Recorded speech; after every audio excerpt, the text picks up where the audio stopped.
Hello and welcome to the programme. The Central Election Commission has officially determined the holding of the second round of Ukraine's presidential elections on April the 21st. Two candidates, showman Volodymyr Zelensky and the current president Petro Poroshenko, will take part. The state enterprise National Sports Complex Olimpiyskiy in Kiev has received applications from the election teams of both the candidates for arranging debates at that stadium. Now, I'm pleased to say, to talk more about the prospects of the second round, we are joined in the studio today by Vasyl. He's the head of international relations at the Reanimation package of reforms. Hello, thank you so much for coming in. Thank you. So, first of all, in terms of the preparations, we saw that there was a lot of interest in the first round, a lot of unexpected results. But as we look forward towards the second round on April the 21st, how do you think Ukraine has prepared for these elections in terms of observers, in terms of making sure that all the advertising, the campaigning is in line with the law, that sort of thing? How are the preparations going from your point of view? I think that Ukraine is pretty much well prepared.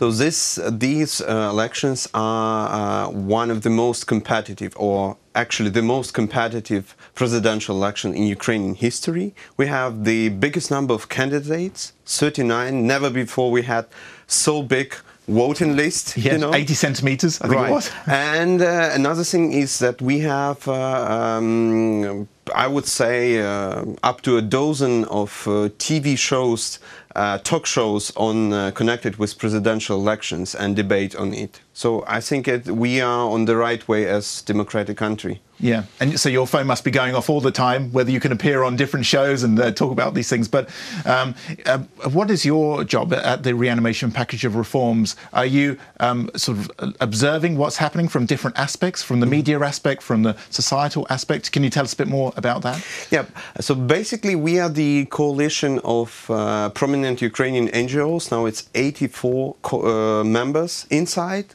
So we're the biggest coalition, NGO coalition in Ukraine. And we have NGOs of different types. It's think tanks, it's advocacy centers and CSO organizations. Some of them, for example, Civil Network Opora or Committee of Voters, are actually the civic observers. They have observing missions during this campaign. For example, Opora has more than 4,000 election observers this year. On the other angle, we have in our through our members also some NGOs which are making media monitoring, as Detector Media, or for example the Center for Democracy and Rule of Law, SADM, which makes some recommendations or policy recommendations on the whole campaign. Okay, and in terms of what happens, so you have this coalition and you're looking at the different aspects, and I would imagine probably at the end you'll compile your report and recommendations, but you're also quite heavily involved with international partners from Washington and Brussels. So what sort of cooperation do you have, and have you had any feedback from the first round of the Ukrainian presidential elections? Definitely. Since autumn last year, we are running the joint project which is named Transatlantic Task Force, together with the German Marshall Fund, with the World Congress of Ukrainians and US-Ukraine Foundation, and also RPI is a co-organizer, co-sponsor of this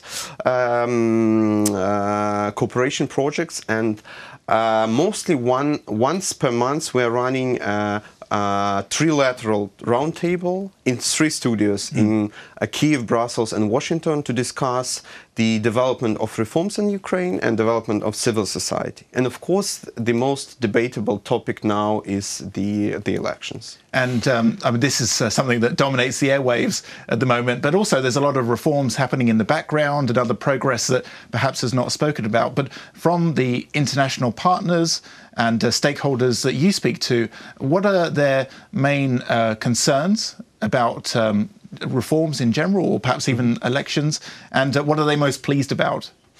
Very important point is that our international partners, both in Brussels and Washington, are expecting then that whatever the result of election will be, both the presidential and parliamentary, Ukraine will continue its reform path as democratic country and Europe-oriented country.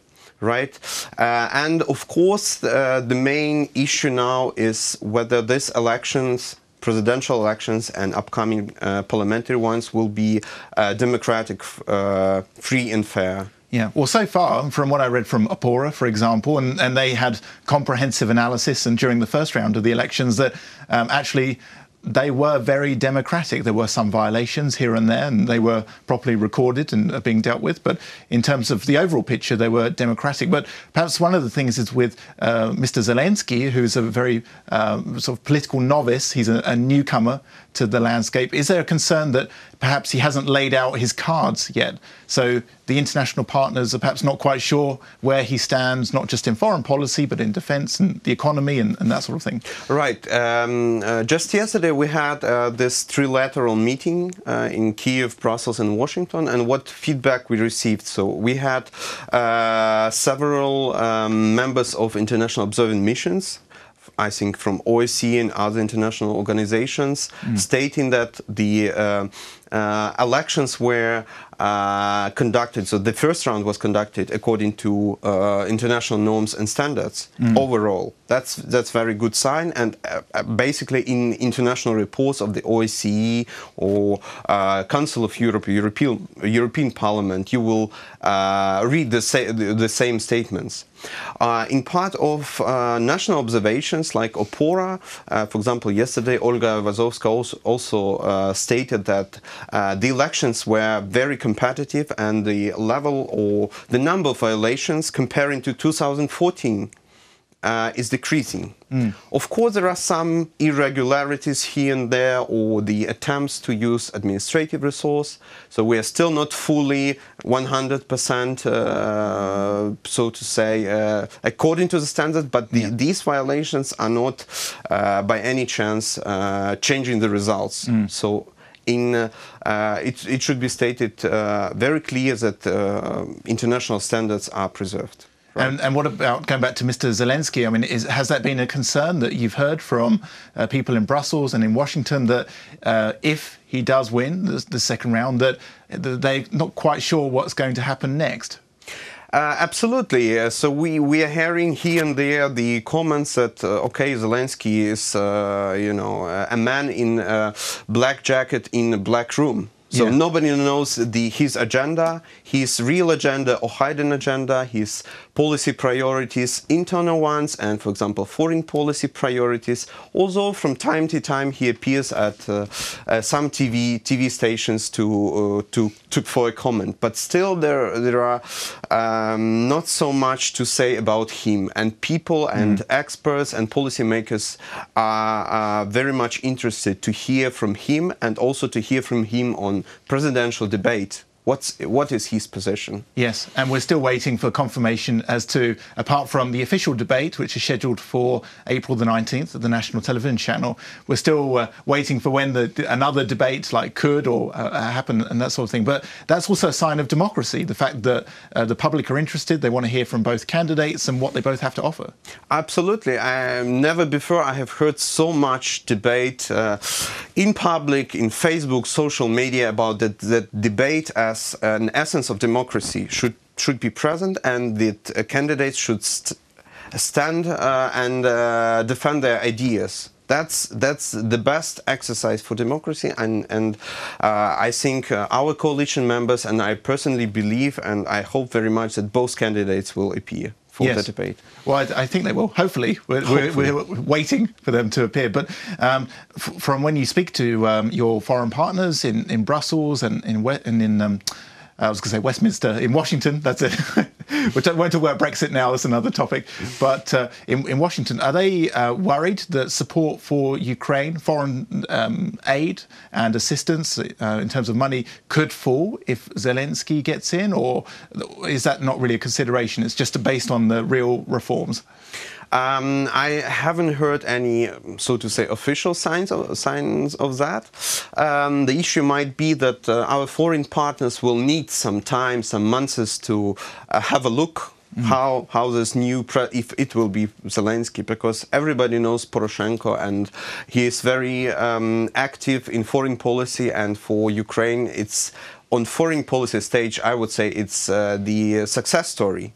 Yes, because he's an English speaker. He's been abroad many times and represents Ukraine at the United Nations, at other international events. And absolutely. That sort of thing. And almost nobody knows Zelensky, first as a person or, a statement, and secondly as a statement with policy priorities. Yeah, and the recommendations that you make as part of the reanimation package of reforms, when they go abroad, are these recommendations considered by Ukraine's partners and then perhaps passed back to Ukraine? Have you ever seen this happen? Interesting thing that sometimes Ukrainian authorities are do not pay too much attention to recommendations inside. But when we bring to the table our EU partners or US partners or others, international organizations, IMF, and bring it together with other position and the international, for example, standards or international law or Ukrainian obligations, then it is a very strong voice and message for Ukrainian authorities. Yes, well, probably because a lot of these obligations are linked to financial tranches. When you look at the International Monetary Fund or the World Bank, they all have terms and conditions which are attached to them. So obviously that's very important. That's, yeah. One last thing, how important do you think the presidential elections that are upcoming now, how important do you think they are in terms of the progress that Ukraine has made and sort of the foreign support that Ukraine will still get in the future? It's very important because if we want to be an EU candidate and eventual member, we need to preserve democratic standards of elections. If we want to be a NATO member, that's the same requirements. Actually, when in 2000, after the Revolution of Dignity, when the path to European and Euro-Atlantic integration was proclaimed and actually stated in law, and now it's in constitution, we need to, to preserve, to stick to the standards. Yeah. And in 2014, both elections were democratic, presidential and parliamentary. 15. Local elections were more or less democratic, so we don't have any other chance. Yes, yeah. Okay, well, thank you so much for coming into our studio today, and hopefully we'll see you again soon after the elections. Thank you. That was Vasyl Babych, the head of international relations at the Reanimation package of reforms. Thanks for watching UATV and stay tuned for more.